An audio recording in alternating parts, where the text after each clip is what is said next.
Welcome back, everyone, to another Hearts of Iron series, but this time, as you can see, it's not Hearts of Iron 4.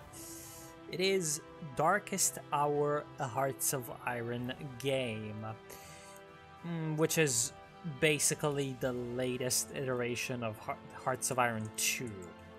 Now, why am I playing this antiquated game?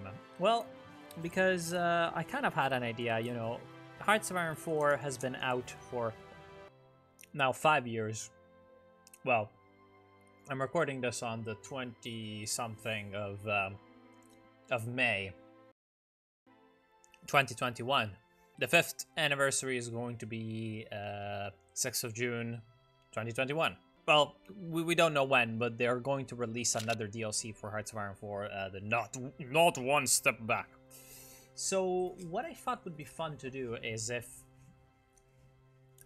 I did kind of a retrospective on the various Hearts of Iron games by playing a series, a full game, and I'll turn it into a series of Hearts of Iron 2 in Darkest Hour, because there's really no point anymore in playing Hearts of Iron 2 when Darkest Hour exists. Hearts of Iron 3, which I actually never seriously played. I played like a couple of times, but it would be basically just learning the entire game. And then once the DLC is released, hopefully I can get those two done before the release of that DLC. Play, you know, in a nice vanilla game as that DLC releases to check out how, you know, Hearts of Iron 4 stacks up to the other Hearts of Irons. Now, I will be, well, the idea that I got is to do these series as Germany. One, because it's a country that I don't get to play a lot, because I just generally, you know, tend to despise the fact that everybody plays as Germany all the time. But just because, you know, everybody plays as Germany all the time, Germany is also like kind of the quintessential Hearts of Iron playthrough, really. Like, I guess most people really don't buy Hearts of Iron to play as the Allies, at least not as like the United States. At least that's what, that's the feeling that I get from the Hearts of Iron communities. They're mostly interested in the Axis, which, to be honest, it's like the underdog. So in terms of gameplay, it's more interesting to play as them. So yeah, whatever. Anyway, you see already. Oh, and then once I'm done with these series, I'm gonna do a video basically comparing the three games and, you know, just saying, hey, which one at this state is really actually the most enjoyable. It's probably gonna be Hearts of Iron 4, but we'll see. Now, you can already see that there's a bit of a problem, though. In Hearts of Iron 4, you have only access to two starting scenarios, the 1936 one and the 1939 one, the Road to Another War and the Blitzkrieg. I believe they're also the same name in that game. Now, in Darkest Hour, you also have the Great War. In Hearts of Iron 2, you didn't have the Great War, but yes, there is the Great War in this game. You can play as, you know, it's a pretty well done World War I scenario. Most countries are fun. It's not as difficult as it might, you know, be, but yeah, it's a fun scenario, and especially weird is to play as China during this period. Yeah, China's an interesting choice if you want to play in the Great War scenario. Then you have the Day of Decision. You actually have a 1933 scenario, which features the Jiangxi Soviet in communist China. Germany is still basically Weimar, right? Even though you've got Adolf Hitler, Mein Kampf, you can choose to not play as the Nazis. In fact, there's a lot of mods that are focused around expanding the alternate options. And then you have a bunch of scenarios following 1939, you know, 1940, 1941, you know, Barbarossa, 1942 is Stalingrad, 1943 Not even sure, actually. Maybe, like, the invasion of Sicily, I don't know. Götterdämmerung 1944, you know, you start in June 6th, 1944. And Endsieg, of course, you know, everybody's favorite, like, nightmare Germany scenario. There's even the Russo-Japanese War of 1904 and just the self-contained invasion of Poland with maps that are limited to only the belligerents. There used to be even, like, a lot more other scenarios, like the Spanish Civil War, but what we're going to be playing is this standard 1936. I thought about playing 1933, but then I decided not to because of a few reasons. Now, we actually need to deal with options. I am going to play as... I'm going to play in hard, even though I've never played Darkest Hour with, like, on a difficulty that's not normal. Let's just see how it goes. It just gives buffs to the AI, just like the hard difficulty in Hoi 4. I believe it also debuffs you in some ways. Now, we're gonna turn everything else to standard, except... Yeah, everyone can start wars. I'm gonna turn it on. So that democracies, if the game breaks, can actually declare war. And let's jump right in with a nice quote from Neville Chamberlain, 1938. So I'm going to be trying to edit out a lot of parts of this playthrough so that the series is sort of, you know, manageable. Otherwise, it would be very, very long. Like, this game takes longer to play than Hearts of Iron 4. You have a few more issues. Although, to be fair, at this point, considering how fast the game is going to run on modern PCs, might not be the case anymore. Anyway, we can, as you can see, it already says, hello, you have a few things. We have pop-ups. This game loves pop-up messages. In fact, I'm going to need to, off-screen, check out the pop-up options so that I don't get fucked.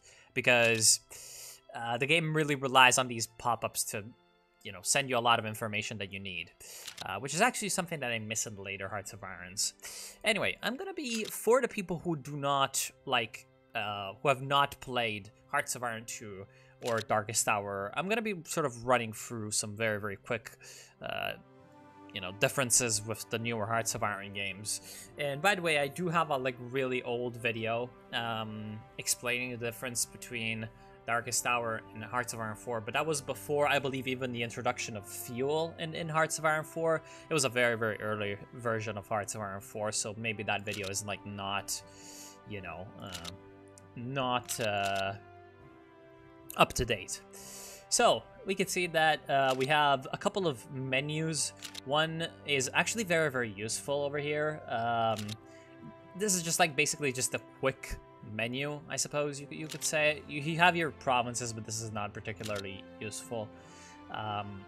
But what's important is the decisions. You can do a bunch of decisions, of course. Some of them are historical, some of them are generic, like, you know, just issuing currency, just get more money. But that reduces your industrial and resources production efficiency. We're gonna get to that in a little bit. So that's like the more generic one. Prolonged terms of service, also generic, which is gonna give you more manpower, I believe. Now the reoccupation, yeah, and you also have like historical ones like the reoccupation of the Rhineland, which, you know, you're gonna eventually be doing. Then you have your viewing armies, air forces, and navies. Navy is completely different. Air Force is also completely different. Instead of air zones where people send, or where people deploy planes and airfields and then assign them to air zones, and that's just like a war zone. Instead, you have that air units are like actual on-the-map units. If someone, for example, were to capture the province of Kassel over here, where I have this interceptor wing and this tactical bomber wing currently stationed, and I don't like redeploy these guys, rebase them to one of the other airfields, these guys are gonna die because there's gonna be enemy tanks on the airfield. While in Hearts of Iron 4, all the planes just automatically get redeployed. Armies function mostly the same, except there's no front line. So here you can just very, very easily see all your all your higher level army units, because you don't just have single divisions in this game, you can also group them up in army corps and armies, and they're gonna be forced to move around together, except well, but also obviously their commander can just, you know, give the bonus to all, give his bonuses to all the units. You do not have like the army groups where you just like put everyone in one army group and you assign them to a front line. You can have, if you want, every single division in your army be separate and have its own like major general commanding it, although that's not particularly efficient. And then, yeah, then you've got your fleet, but you know, we're gonna have time to, you know, deal with that. You have your intelligence up here. Like you can go up to a country and you have these intelligence options. It's not as expansive as like Hearts of Iron 4 after the La Resistance DLC, but you can do some derp, like, you know. In fact, there's also some things that are not available to Hearts of Iron 4 because of how Hearts of Iron 4 works, like assassinating ministers. You can, if you want. You cannot assassinate heads of state or heads of government, which is sad because that would probably break the game. But if the head of state or the head of government is also occupying a ministerial position, because you have a bunch of ministers, which are kind of like the advisors in Hearts of Iron 4, then that's going to kill the head of state. So, like, if you can, for example, like, if you're Germany, you can, like, make Hitler the head of the army, if I recall correctly. Okay, maybe not right now, but, like, there are a few countries in which, you know, your heads of government and heads of state can also occupy ministerial positions. Then you assassinate that minister, and then that sort of exploits you into killing, you know, the leader. So yeah, if we open up the intelligence with France, we can do a bunch of things. Most of them generally aren't done. Like, intelligence is a part of the game that unfortunately gets, you know, bypassed a lot of the times for, you know, for the reason that you have a lot of things to deal with. Anyway, then you've got your diplomacy. Open general negotiations. This is something that was unfortunately removed. You can do a bunch of things that are weird. Like, you can trade provinces, you can trade divisions, you can trade ships, you can trade air forces, you can trade blueprints for techs that are gonna make it easier for the other side to research that. And then you can trade resources flat out. You can also have trade agreements, which is like a continuous trade of resources. And, you know, you can do your standard Hearts of Iron actions, like, you know. Influencing nation is actually something that's interesting. It's going to turn these things more towards the things of your country. But that we're going to get to the sliders later. Technology, we're going to have time to think about that later. And then, you know, your economy, instead of having military and civilian factories, you just have industrial capacity, which is just, you know, catch-all. It's civilian industry, military industry, and dockyards. Now, to start off with, generally, something that, ooh.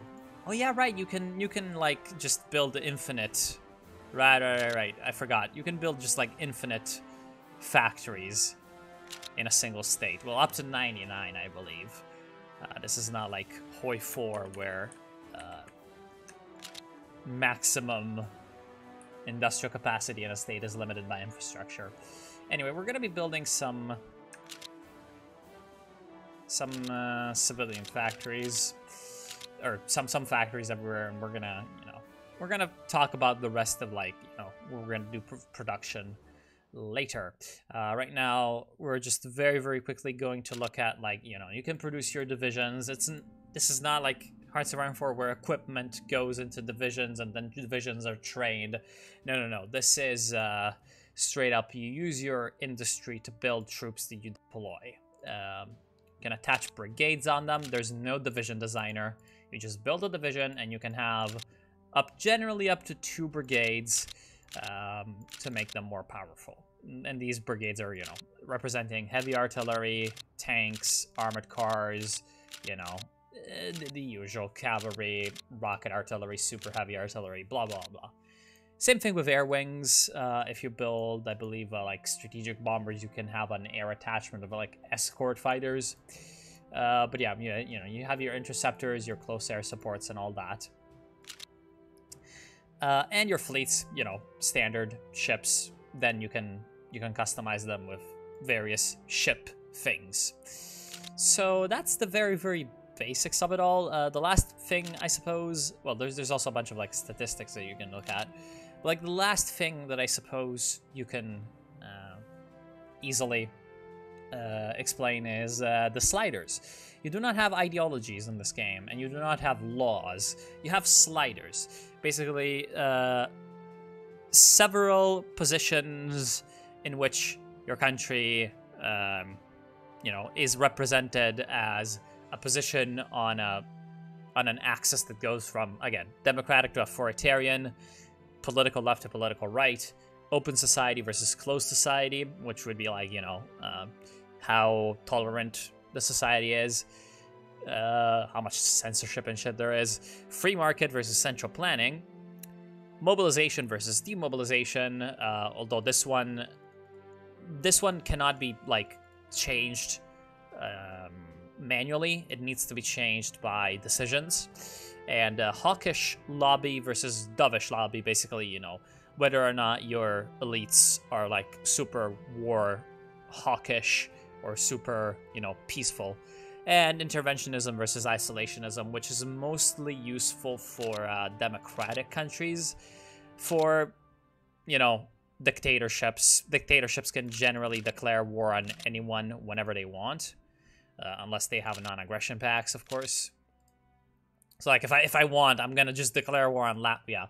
Only because right now my interventionism and isolationism is fairly middle, I'm gonna have some dissent increase by doing that. So basically, it's going to increase this value up here, dissent, which is like basically the revolt risk, and that's just going to make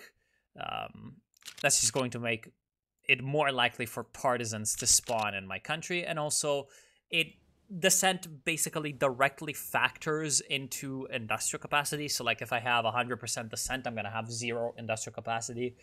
If I have 50 dissent, I am currently going to have 75 because my base is 150, and then it's going to factor in the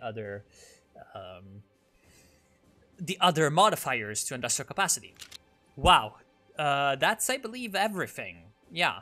So I'm gonna just very, very quickly set up my country and then, talk about why I've done the things that I've done, and just sort of talk about the general position of Germany in Hearts of Iron, or Darkest Tower Hearts of Iron game. As much as I remember, because I haven't played this game in years. This is the first time I touch this game in a long time, in probably 3 years. 3 years. So, yeah, see you then.